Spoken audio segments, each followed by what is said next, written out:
UP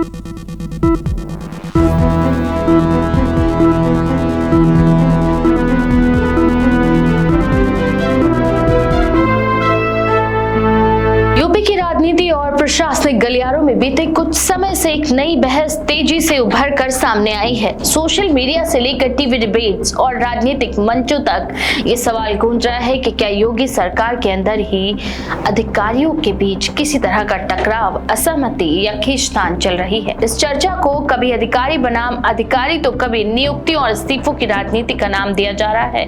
कुछ लोग इसे प्रशासनिक अस्थिरता का संकेत बता रहे हैं तो कुछ इसे मीडिया के द्वारा बढ़ा चढ़ाकर पेश किया गया विमर्श मान रहे हैं। इस पूरी बहस का केंद्र पिछले कुछ हफ्तों में सामने आए उन मामलों पर टिक गया है जिनमें कुछ अधिकारियों का निलंबन हुआ और एक वरिष्ठ अधिकारी ने इस्तीफा दिया। दरअसल बरेली में तैनात सिटी मजिस्ट्रेट अलंकार अग्निहोत्री का निलंबन और अयोध्या में जीएसटी विभाग के डिप्टी कमिश्नर प्रशांत कुमार का इस्तीफा इन चर्चाओं के मुख्य आधार बने। इन दोनों घटनाओं को जोड़कर ये नैरेटिव गढ़ा जाने लगा कि योगी सरकार के अंदर प्रशासनिक तंत्र में सब कुछ सामान्य नहीं है और अधिकारी आपस में किसी तरह के संघर्ष में उलझे हुए हैं। बरेली की सिटी मजिस्ट्रेट अलंकार अग्निहोत्री का मामला सबसे पहले सुर्खियों में आया। बताया गया कि उन्होंने कुछ प्रशासनिक मामलों में उच्च स्तर पर बिना समुचित सूचना या अनुमति के फैसले किए, जिन्हें सरकार ने अनुशासनहीनता की श्रेणी में रखा है। इसके बाद उन्हें निलंबित भी कर दिया गया। सरकारी स्तर पर इसे एक नियमित प्रशासनिक कार्यवाही बताया गया है जो नियमों के उल्लंघन पर की गई है। हालांकि सोशल मीडिया और कुछ टीवी चैनल्स पर इसे इस तरह पेश किया गया जैसे यह किसी अंदरूनी खींचतान का नतीजा हो। दूसरी ओर अयोध्या में जीएसटी विभाग के डिप्टी कमिश्नर प्रशांत कुमार सिंह ने अचानक अपने पद से इस्तीफा देकर सबको हैरान कर दिया। उन्होंने सार्वजनिक तौर पर यह कहा कि उन्होंने मुख्यमंत्री योगी आदित्यनाथ के सम्मान में और उनके समर्थन में ये फैसला लिया है। इस बयान ने बहस को और भी हवा दे दी है। कुछ विश्लेषक इसे योगी सरकार के प्रति निष्ठा का प्रतीक बता रहे हैं, जबकि कुछ ने इसके पीछे किसी प्रकार के दबाव या प्रशासनिक असंतोष की अटकलें लगाई हैं। इन दोनों घटनाओं को जोड़कर एक बड़ा सवाल खड़ा किया जाने लगा कि क्या योगी सरकार के भीतर अधिकारी दो खेमों में बंट रहे हैं या फिर किसी तरह का प्रशासनिक टकराव आकार ले रहा है। लेकिन जब इन मामलों को गहराई से देखा जाता है तो तस्वीर उतनी सीधी और नाटकीय नहीं लगती जितनी बहसों में दिखाई जा रही है। उत्तर प्रदेश में योगी आदित्यनाथ के नेतृत्व में सरकार बनने के बाद से प्रशासनिक अनुशासन और जवाबदेही पर लगातार जोर दिया गया है। मुख्यमंत्री खुद कई मंचों से ये कह चुके हैं कि सरकारी योजनाओं के क्रियान्वयन में लापरवाही बर्दाश्त नहीं की जाएगी। इसके लिए उन्होंने नियमित समीक्षा बैठकें, समयबद्ध लक्ष्य और सख्त निगरानी तंत्र लागू किया है। जिलाधिकारियों से लेकर विभागीय सचिव तक सभी अधिकारियों को काम की प्रगति के लिए जवाबदेह बनाया गया है। इस व्यवस्था के तहत बीते वर्षों में कई अधिकारियों पर कार्यवाहियां भी हुई। कई लापरवाहियों के आरोप में निलंबन हुआ तो कहीं देर से काम पूरा करने पर फटकार लगाई गई। ये प्रक्रिया केवल उत्तर प्रदेश तक सीमित नहीं है, बल्कि देश के लगभग हर राज्य में प्रशासनिक अनुशासन बनाए रखने के लिए अपनाई जाती है। ऐसे वक्त में किसी अधिकारी का निलंबन अपने आप में असामान्य घटना नहीं मानी जाती। अलंकार अग्निहोत्री के मामले में भी सरकार का यही तर्क सामने आया है कि उन्होंने प्रशासनिक नियमों का उल्लंघन किया था। सरकार का कहना है कि किसी भी अधिकारी को अपनी सीमाओं में रहकर काम करना होता है और उच्च स्तर के निर्देशों की अनदेखी करना अनुशासनहीनता के दायरे में आता है।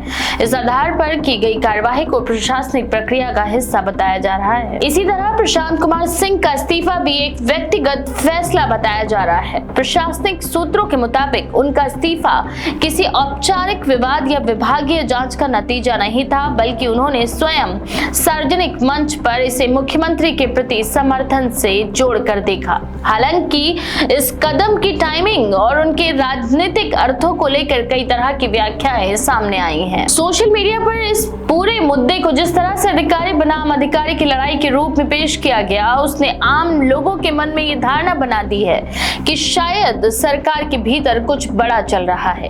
टीवी डिबेट्स में इसे कभी ब्राह्मण राजनीति से जोड़कर देखा गया तो कभी नियुक्तियों और ट्रांसफर की राजनीति से। कुछ चैनल्स ने इसे योगी सरकार की कार्यशैली पर सवाल खड़ा करने के लिए इस्तेमाल किया, तो कुछ ने इसे विपक्ष के हमलों के हथियार बना दिया।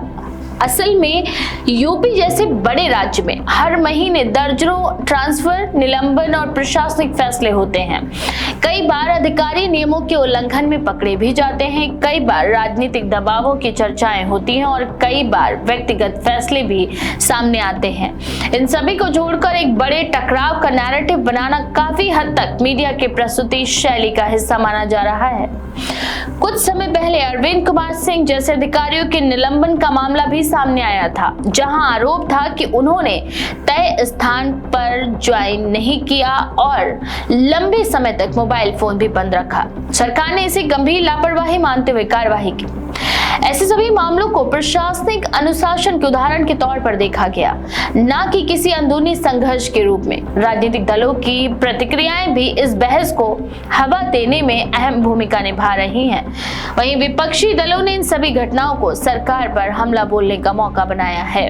उनका कहना है कि योगी सरकार में नौकरशाही को राजनीतिक दबावों में काम करना पड़ रहा है और ट्रांसफर पोस्टिंग में पक्षपात हो रहा है। वहीं कुछ नेताओं ने यहां तक कि कहा कि अधिकारी या तो सरकार की लाइन पर चले या फिर उन्हें हटाया जा रहा है। हालांकि इन सभी आरोपों के समर्थन में कोई ठोस प्रशासनिक दस्तावेज या प्रमाण सामने नहीं आए हैं। ये ज्यादातर राजनीतिक बयानबाजी के दायरे में ही सीमित रहे हैं।